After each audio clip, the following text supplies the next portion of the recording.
Schaffhauser. 2 minutes. Merci, Président. Monsieur l'ambassadeur, je vais vous parler de ma propre expérience. Je suis un Alsacien. Et l'Alsace, pour moi, fait partie de la Gaule, historiquement, et donc de la France. Ceci dit, il y a de grandes contestations, puisque ma région fut aussi du Xe siècle au XVIIe siècle, partie du Saint-Empire et partie également de ce qu'on appelle les Germains. Et puis c'est même un Germain, Clovis, qui fit la France. Donc il y a un paradoxe. Ce pays est de 2 civilisations et de 2 cultures, comme votre pays, comme bon nombre de pays qui sont pris entre l'Est et l'Ouest.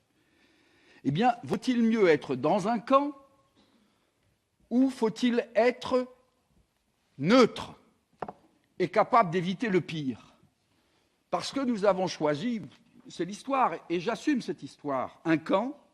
Nous avons eu l'agression du Premier Reich en 1870, nous avons eu l'agression toujours du Deuxième Reich, excusez-moi, en 1914, et nous avons eu l'agression du Troisième Reich.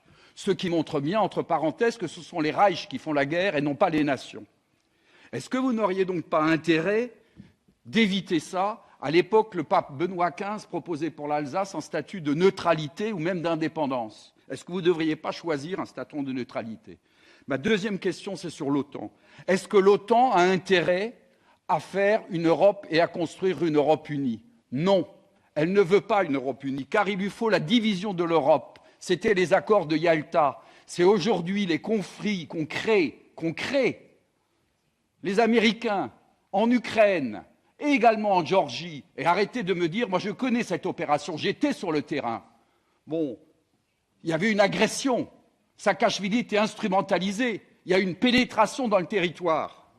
Ça, c'est l'histoire. Et ceux qui étaient le savent.